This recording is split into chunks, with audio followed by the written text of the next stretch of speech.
So I left uni and I then was a researcher on a documentary for BBC4 about what it's like to have grandparents. It was a very sweet kind of observational documentary, and then went from there. So then I kind of got lots of contacts and made lots and lots of different documentaries for BBC and Channel 4. So I worked for Blast Films, Minnow, and Wall to Wall, Keo Films, and lots of other ones, to name a few.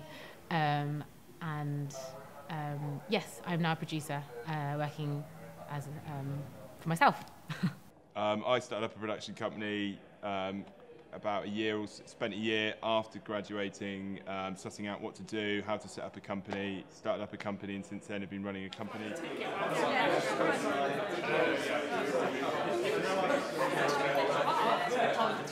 We've done an awful lot of films. It's mostly been based in the corporate sector.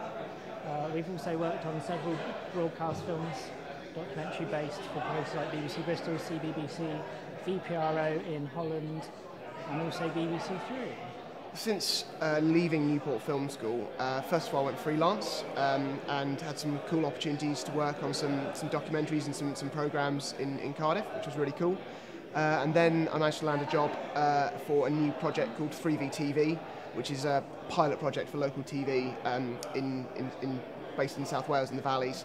And I sort of do bits and bobs of everything really, so making films, lots and lots of films.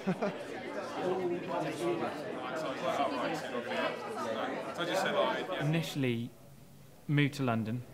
I wasn't sure where I should set up, and I moved in with Carla and got a job as an editor in a small post house, and worked my way up in that company for 2 years or so, and then I now work for National Theatre, and I'm their in-house filmmaker, camera op and editor.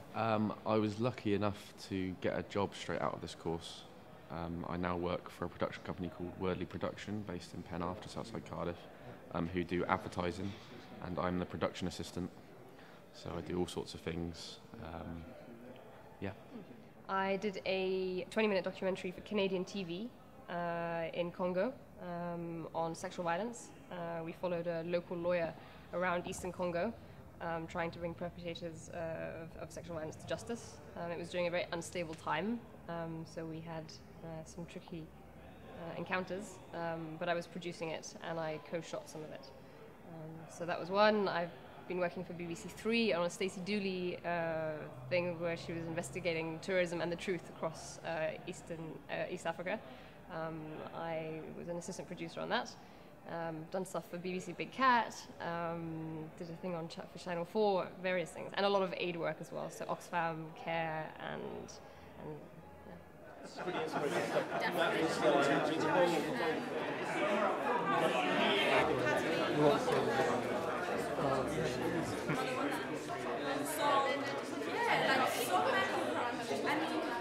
I would highly recommend documentary at Newport. In my opinion, it is without question the best undergraduate film course around. One of the best things being the volume of films you make throughout the 3-year course. There's just no other course like that, really. I would definitely recommend the DFT course here in Newport. The tutors are great, they're really inspiring, they always make you laugh, and they make you believe in storytelling. So I had a great time here, and it opened up my eyes to the world of documentary filmmaking, to the point where I went off and found weird and wonderful stories across Africa for the last 6 years. So.